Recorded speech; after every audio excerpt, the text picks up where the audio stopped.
Hey, Dave from cheapwinefinder.com. And I got another wine again today, like we do. That's what we do. On the cheapwinefinder.com website, we have a written review and, in long form for what I'm going to do today.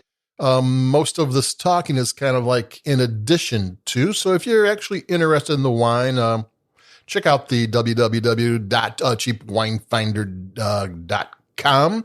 And you can read that and a gazillion other wines there. And so we're going to get into this wine of today, and it's the Paso Robles Cabernet Sauvignon 2017. And Poppy is the state flower of California. The Silva family started this brand in 2003, so it's got some history. And they've been in the industry for 45 years or more. And Paso Robles, the Central Coast, is a kind of a really great place to find Cabernet Sauvignon. I mean, you can go high-end Cabernet Sauvignon then, and you can also find really good, more value-priced wines there too. So if you're into Cabernet Sauvignon and you don't really want to spend $45, $50 for Napa or high-end Sonomas, and maybe even Walla Walla, which gets up in Columbia Valley, which gets expensive, Paso Robles is a great place. That along, I'm kind of fond of Columbia Valley and Lodi for my Cabernet Sauvignon, because you can get drink it now wines that don't need to be aged to be drinkable, that have a lot of body and flavor and value. So let me take a sip here, because I think I've got a little bit of a cold coming on. And wine cures what ails you. So Paso's a really, really great place to find Cabernet Sauvignon, plus some other wines too.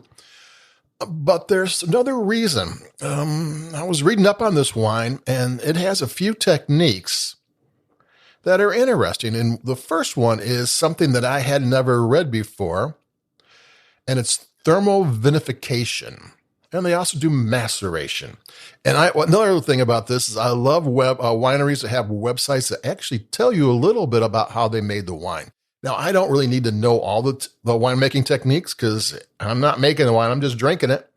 But if you know about the most important ones or the different ones, why this is different from that one, you can make better judgment on what wine to buy. And that's one thing I've learned about, as long as I've been into wine, the one thing I've figured out, and I, don't know everything about everything, but I do know what I like, and I do know how to find what I like.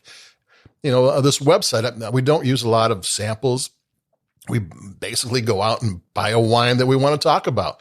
So, it's, almost always it's like a good positive review, because I know how to pick out wines I like. Why would I want to write about bad wines, or they're not bad? Wines I don't like. Never say a wine you don't like is a bad wine, because there's somebody else who loves it. So this is a fairly new process. The thermovinification is they take the grapes when they first crush them, and there's still the grapes in there, and there's stems and seeds in with the juice, and there's bits of grapes and everything, and they heat it up. Or they cool it, because what I'm reading, they can go either way. They can almost go to boiling, or they can really cool it down, depending on what process they're trying to use. And what that does, it either accentuates or lessens whatever you're trying to get out of the grapes. You want to get more out, you do this. You want to make that less, you do that. So you can kind of pinpoint what you're going for with the grapes you have and make the most of it. And they do part of this, part of the grapes did thermovinification. The other is maceration. Maceration is just the slower process. They use, some temperatures with that too, but it just all sits for a while. This thermovinification happens quicker, and it's a newer process, and I have never read about it, and it's in this Paso Robles Cabernet 2017.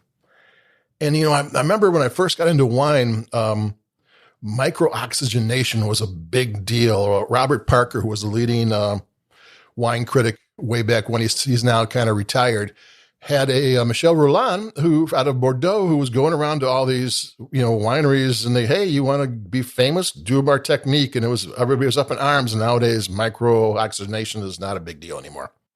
And this is kind of like the same thing, this thermal vinification, which is I guess the natural wine people aren't going to like that. Just do as little as possible. And I dig natural wines, but they're almost boiling it. But it brings out the best and gets rid of the not so best. And that's what this wine has. And that's pretty cool. And this is $12. I mean, I found, and I looked on the line and like $11.99 is what it's selling for in like 50 different online shops. If you're in your hometown, it might be, $14 or something else. I found it on sale. Chicago tends to have really good prices on wine, which is one of the great things about it. There's a lot of people and a lot of stores, and they're all, a lot of competition. That brings the prices down. But this is a $12 Cabernet Sauvignon that has some pretty complicated and, not groundbreaking, but, new techniques going on. And, quite often $12 wines, there's pictures of people having fun on their tech notes, and, it's fruit forward, and, it helps you ride in boats with bikini models. It's like, no, don't tell me a little bit about why this is a good wine. Don't tell me how I'm going to, be a better person for drinking your wine. And this one, they go into some good detail on how it's made, so much detail that I don't understand it, but I'm not supposed to. I'm not the winemaker. I'm the wine drinker. But if I do know there are processes, like I always say with Chardonnay, you want to know malolactic fermentation. You want to know enlise. You want to know how much of it's oaked and how much is not oaked. Those things make a difference to the taste of the wine, and you want to know that. And now with Cabernet Sauvignon, I know that maybe I should be on the lookout for thermal vinification and with so much maceration.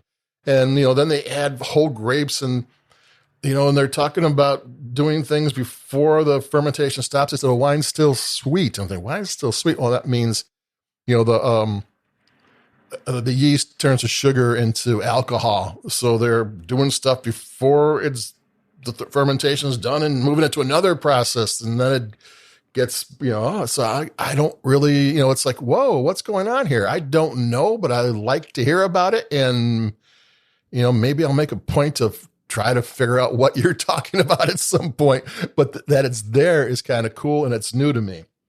And I'm going to take another sip because I think the last sip cured my cold.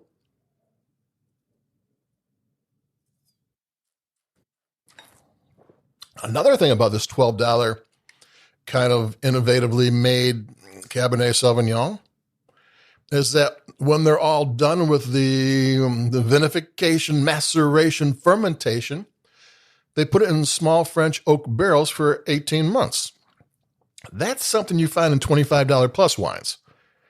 The whole thing about like a $10 wine is that they want it to come together quickly so they can sell it. Usually like a $10 wine you can sell, on the market for maybe a full year sooner than a $25 wine. And that's one of the reasons it's cheaper, because they're recouping their money that they put out for this wine a whole year sooner.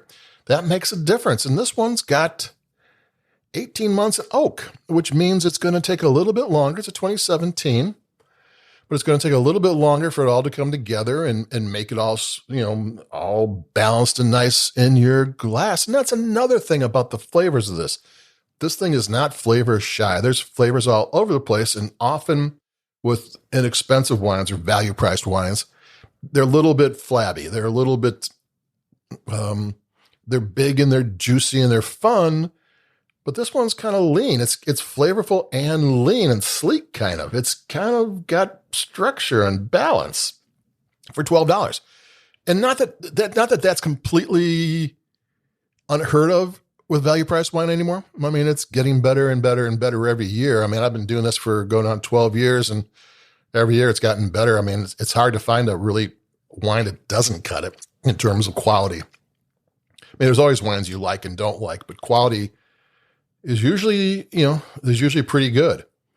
And here we go. This is a wine from two vineyards. They named the vineyards from Paso, Robles, which is a great place. It goes through a really kind of extensive winemaking process. It's in French oak for a year and a half, and it tastes great. So Papi, Paso Robles, Cabernet Sauvignon 2017. Read the review on cheapwinefinder.com because, we write about stuff and we talk about stuff and we like wine.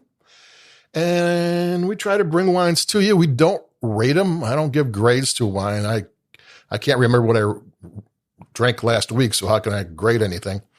And plus, it's wrong. I mean, the people who actually do wine reviews, the professionals, they do so much studying and they keep their palate in a certain skill level, and they do so much work just to do that for these big magazines. And then people like in blogs just, A plus, 93. But no, you're pretending to be a race car driver when you barely can drive.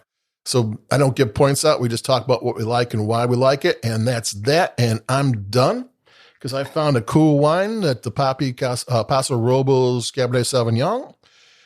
I'm done today, over and out. I don't know what's next, but we always find something. Have a nice weekend and a good Valentine's Day. We talked about rosé from Spain's Cava last time. Check that out. It was really good. It had Pinot Noir and Chardonnay in it, which is a little bit different from that. And that was the one before this one. And I'll talk to you everybody later. Adios. Keep it cheap and bye-bye.